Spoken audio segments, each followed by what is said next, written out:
Assalamualaikum warahmatullahi wabarakatuh. Hai semuanya, kami mahasiswa dari Universitas Pendidikan Indonesia, Fakultas Pendidikan Teknologi dan Kejuruan. Dengan program studi Teknik Logistik 2B dari Angkatan 2023 kelompok 9.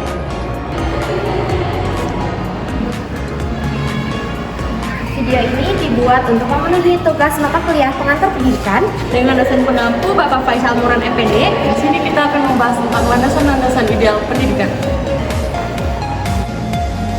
Halo, nama saya Nana Safa Zefiana Hafdini dengan NIM 2312076. Halo, perkenalkan nama aku Caria Fadila Husna dengan nomor NIM 23059.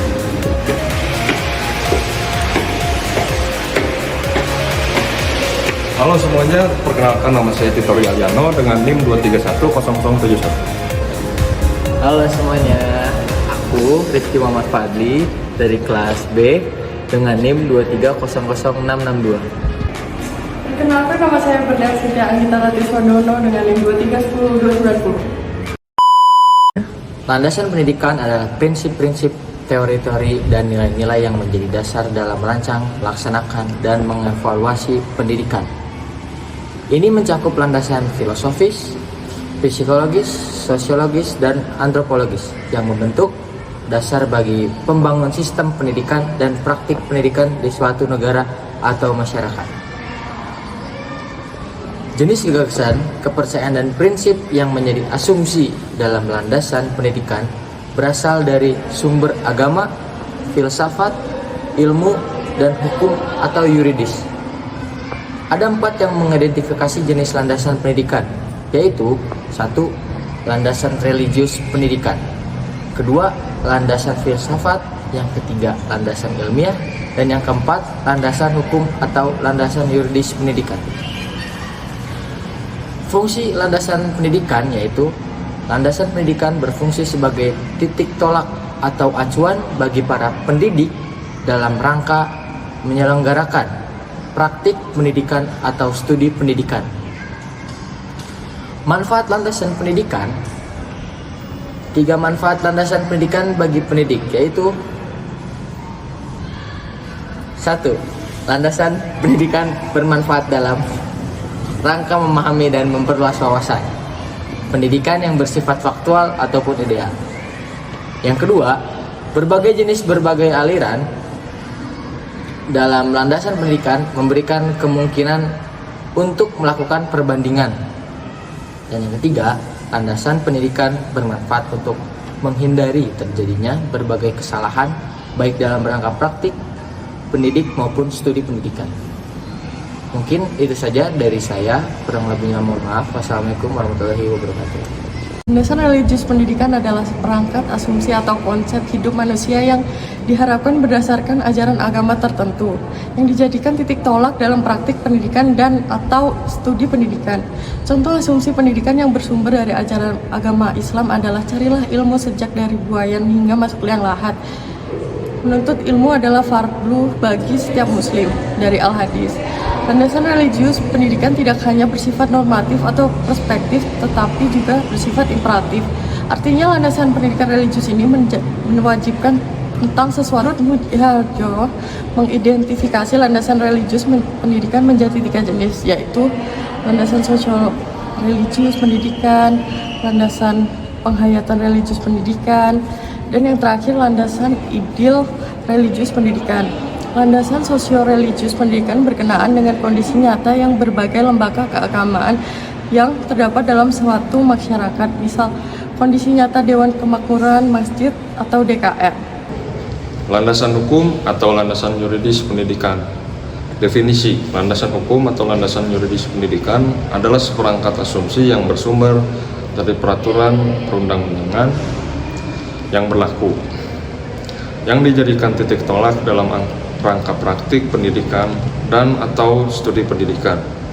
Karakteristik, karena asumsi-asumsi dalam landasan hukum atau landasan yuridis pendidikan bersumber dari peraturan perundang-undangan yang berlaku di dalam suatu negara, maka landasan hukum atau landasan yuridis pendidikan tidak hanya bersifat normatif atau perspektif, tapi juga imperatif. Nah, jenis menurut Undang-Undang Nomor 12 Tahun 2011 tentang pembentukan peraturan perundang-undangan, tata urutan atau hierarki peraturan perundang-undangan di Indonesia adalah sebagai berikut. 1. Undang-Undang Dasar Negara Republik Indonesia tahun 1945. Yang kedua, ketetapan Majelis Permusyawaratan Rakyat. Yang ketiga, undang-undang atau peraturan pemerintah pengganti undang-undang. Yang keempat, ada peraturan pemerintah. Yang kelima, peraturan presiden. Yang keenam, peraturan daerah provinsi. Yang ketujuh, peraturan daerah kabupaten atau kota. Mengacu kepada hal di atas, maka jenis landasan hukum atau landasan yuridis pendidikan dapat diidentifikasi antara lain sebagai berikut. 1. Undang-Undang Dasar Negara Republik Indonesia tahun 1945. Landasan hukum atau yuridis pada Undang-Undang Dasar Negara Republik Indonesia tahun 1945 termaktub pada pembukaan dan pasal 31. Yang kedua, ketetapan Majelis Permusyawaratan Rakyat. Contoh ketetapan MPR mengenai pendidikan antara lain.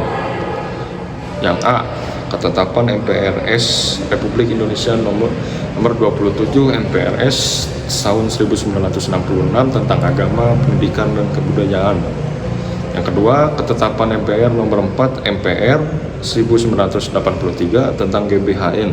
Di dalam ketetapan MPR tersebut termaktub ketetapan tentang pendidikan. Yang ketiga, undang-undang. Contoh undang-undang tentang pendidikan antara lain yang A, Undang-Undang Republik Indonesia Nomor 4 Tahun 1950 tentang dasar-dasar pendidikan dan pengajaran di sekolah Yungto, Undang-Undang Republik Indonesia Nomor 12 Tahun 1945 Tahun 1954. B. Undang-Undang Republik Indonesia Nomor 2 Tahun 1989 tentang Sistem Pendidikan Nasional. Yang keempat, peraturan pemerintah. Contoh peraturan pemerintah tentang pendidikan antara lain: A. Peraturan pemerintah nomor 19 tahun 2005 tentang Standar Nasional Pendidikan. B. Peraturan pemerintah nomor 32 tahun 2013 perubahan pertama atas peraturan pemerintah nomor 19 tahun 2005 tentang Standar Nasional Pendidikan. Kelima, peraturan presiden. Contoh peraturan presiden adalah tentang pendidikan adalah peraturan presiden nomor 87 tahun 2017 tentang penguatan pendidikan karakter. Ada berbagai peraturan lainnya di bawah peraturan pemerintah dan peraturan presiden, yaitu peraturan menteri. Contohnya antara lain adalah yang A, peraturan menteri pendidikan dan kebudayaan nomor 21 tahun 2016 tentang standar isi pendidikan dasar dan menengah. Yang B, peraturan menteri pendidikan dan kebudayaan nomor 22 tahun 2016 tentang standar proses pendidikan dasar dan menengah. Tentang penguatan pendidikan karakter pada satuan pendidikan formal berkenaan dengan peraturan daerah, provinsi, dan peraturan daerah kabupaten atau kota. Tentunya setiap provinsi dan kabupaten atau kota memiliki peraturan daerahnya masing-masing yang berkenaan dengan pendidikan. Landasan filsafat pendidikan idealisme. Konsep filsafat umum idealisme. 1. Metafisika. Hakikat realitas menurut para filsuf idealisme, realitas hakikatnya bersifat kejiwaan atau spiritual atau rohaniah. Misal, Plato menyatakan bahwa dunia yang kita lihat, kita sentuh, dan kita alami melalui indera bukanlah dunia yang sesungguhnya, melainkan suatu dunia bayangan. Filsuf idealisme berpendirian bahwa keberadaan sesuatu tergantung kepada pikiran, jiwa, spirit, dan roh. Yang kedua, epistemologi, hakikat pengetahuan. Manusia memperoleh pengetahuan melalui berpikir, intuisi, atau dengan cara mengingat kembali. Plato adalah salah seorang penganut pandangan ini. Lalu yang ketiga ada aksiologi, hakikat nilai. Para filsuf idealisme sepakat bahwa nilai-nilai bersifat abadi. Lalu yang kedua ada implikasi terhadap pendidikan. Implikasi konsep metafisika, epistemologi, dan aksiologi idealisme terhadap pendidikan adalah tujuan pendidikan. Pendidikan bertujuan untuk membantu mengembangkan karakter, bakat, dan kebajikan sosial. Lalu ada kurikulum yang berisikan pendidikan liberal dan pendidikan vokasional atau pendidikan praktis. Lalu ada pun metode untuk mengajar hendaknya mendorong siswa memperluas cakrawala, mendorong berpikir reflektif, mendorong pilihan-pilihan moral pribadi. Lalu yang terakhir ada peranan pendidik, guru, dan peserta didik siswa, yaitu guru sebagai teladan bagi para siswanya karena ia harus unggul atau excellent moral dan intelektualnya. Adapun peserta didik atau siswa berperan bebas mengembangkan kepribadian dan bakat-bakatnya. Lalu ada landasan filsafat pendidikan realisme. Konsep filsafat umum, metafisika, yaitu hakikat realitas. Alam semesta terbuat dari sesuatu yang nyata, substansial, dan material yang hadir dengan sendirinya. Lalu ada epistemologi, hakikat pengetahuan. Saat dilahirkan, manusia tidak membawa pengetahuan atau ide-ide bawaan. John Locke mengibaratkan pikiran atau jiwa manusia sebagai tabula rasa. Lalu ada aksiologi, hakikat nilai. Mengingat manusia adalah bagian dari alam, maka ia pun harus tunduk kepada hukum-hukum alam, demikian pula masyarakat. Implikasi terhadap pendidikan. Tujuan pendidikan di sini agar para siswa dapat bertahan hidup di dunia yang bersifat alamiah, memperoleh keamanan dan hidup bahagia. Kurikulum meliputi sains IPA dan matematika, ilmu sosial, serta nilai-nilai. Metode pembiasaan merupakan metode utama yang diterima oleh para filsuf realisme yang merupakan penganut behaviorisme. Lalu ada evaluasi, merupakan suatu aspek yang penting dalam mengajar untuk tujuan bermotivasi. Lalu yang terakhir ada landasan filsafat pendidikan pragmatisme. Pada konsep ini menekankan pendidikan pada pengalaman sebagai dasar pendidikan. Landasan ideal pendidikan adalah seperangkat asumsi atau konsep hidup manusia yang diharapkan atau dicita-citakan atau dasar yang dijadikan titik tolak praktik pendidikan dan suatu pendidikan. Telah dideskripsikan pada uraian tentang jenis-jenis landasan pendidikan bahwa landasan ideal pendidikan itu meliputi yang pertama itu ada landasan religius pendidikan, yang kedua itu ada landasan filsafatif pendidikan, yang ketiga itu ada landasan hukum atau landasan yuridis pendidikan. Karakteristik landasan ideal pendidikan adalah normatif atau perspektif. Normatif artinya bahwa asumsi-asumsi dalam landasan ideal pendidikan bersifat mengatur tentang bagaimana seharusnya tentang pendidikan. Adapun perspektif artinya memberikan petunjuk tentang apa yang sebaiknya tentang pendidikan. Sebab itu, landasan ideal pendidikan sering juga disebut sebagai landasan perspektif atau landasan normatif. Lalu ada manfaat landasan ideal. Manfaat landasan ideal pendidikan bagi pendidik atau calon pendidik adalah sebagai berikut.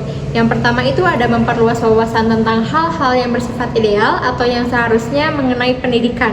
Yang kedua adanya berbagai jenis dan berbagai aliran dalam landasan ideal pendidikan, memberikan kemungkinan untuk melakukan perbandingan. Sebab itu, landasan ideal pendidikan dapat mengembangkan kemampuan berpikir secara ideal. Yang ketiga itu adalah landasan ideal pendidikan bermanfaat untuk menghindari terjadinya kesalahan-kesalahan dalam praktik pendidikan atau studi pendidikan. Dari kelompok kami, mohon maaf bila ada kesalahan. Saya Caria Fadila Husna. Saya Naila Safa Zefiana Hafdini. Saya Berliasa Agitara Triswardono. Saya Titori Aliano dan saya mewakili teman saya Rifki Muhammad Fadli yang sudah pulang. Kami pamit undur diri. Wassalamualaikum warahmatullahi wabarakatuh.